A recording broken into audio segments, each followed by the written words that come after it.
Hey flower folks, welcome to Sheer Inspirations. My name is Sheer and I'm a botanist and a horticulturist, founder of Sheer Inspirations located in Southern California High Desert Zone 8B9A borderline. In today's video, I'm going to share with you how to hydrate your lilacs for the vase and for the longest vase life. Lilacs have semi-woody stems that makes them hard to hydrate themselves. If you just cut them at an angle and place them in cool or warm or room temperature water, that's not enough for them to hydrate themselves because of the semi-woody stems. What you would need to do is split the ends of the stem for the flower to be able to hydrate and last in the vase for about a week. This is the longest lasting fragrant cut flower that I have found so far. Normally flowers in the fragrant arena are scientifically for the pollinators, and as soon as we harvest them and bring them indoors, they go in 3 to 5 days and that's it. So this one, if you harvest when it's 3/4 of the way open, it will last from 5 to 7 days if you do the split of the ends and place them in room temperature to warm water. I personally found that it does not like cool water per se. However, if you are in very hot and humid climate while they're blooming and you want to keep them hydrated and have them last you a while, you can certainly put them in the cooler after harvesting and splitting the ends for an hour, and that will help with the vase life, with the extension of the vase life. I have here some foliage that I'm going to use in my small arrangement.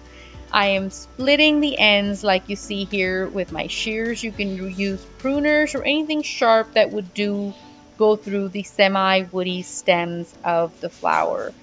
This way you are letting the stems open up and allowing the flower to drink and to be hydrated and last for you.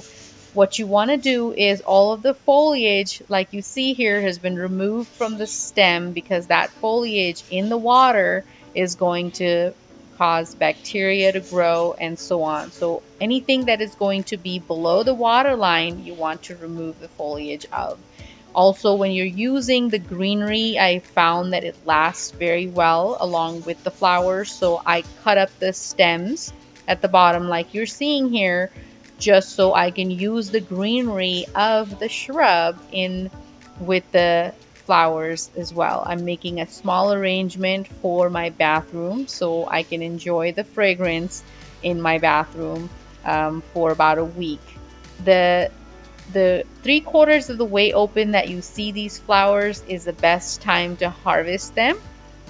If you harvest them when they're even a little bit closed than this, that's perfectly fine. If you harvest them when the buds are fully closed, they're not going to open up for you and they will wilt. So you want to have some buds open but not all of them open, because if they're all open then they're only going to last about a day or so, which is what you don't want. Even though the fragrant flowers are going to be the ones that are all the way open and you're going to want to harvest the ones that are fully open, don't do that because that's not going to last a very long time. I have personally foraged these from my local hike that I did up in the mountains. Make sure that whenever you are foraging something that you're checking with your local county and state laws if there's any permits required, that you're getting those, because some things are protected and you cannot harvest them or forage them. Others are growing wild and you can. In this case, I have the ability to harvest these in May to June up in the mountains as they're growing wild without any problems. And I got myself a big bouquet of them so I can enjoy them for a week. What I did here is I'm going to hold all the ones that I have split the ends of, and I'm going to hold them upside down so all of the loose flowers can fall off so they're not falling into the water creating bacteria. This is a very romantic flower that is a beautiful addition in your cutting garden. If you already don't have it in your garden, I suggest adding it. I personally have a wild river lilac variety growing in my garden that I grew from bare root, and it's about 2 years old. I am about 2 more years before I see any flowers, because those type of perennials, it takes a few years for them to produce flowers. Here is my small arrangement of lilacs that I placed in my bathroom, and only if I could share the intoxicating fragrance. If you're using the sprays or the Glade, the fragrance blocks or whatever, for the few days that these last, those are not needed. Something to note here is fragrant flowers scientifically do not have a long vase life because they're created by nature for the pollinators, not for us.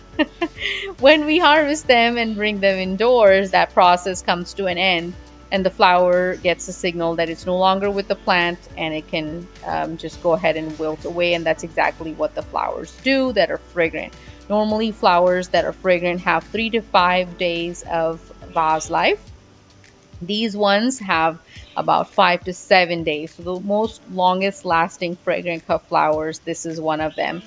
You will notice that the longest lasting flowers in the vase are the ones that don't have any fragrance. Unfortunately, the hybridized versions of the flowers that we buy at the markets or the florists and so on have been hybridized for that particular reason, for longevity only, and fragrance has been compromised because that is something for the pollinators and it's left out. I hope you enjoyed the video, guys, and I will see you in the next one. Bye!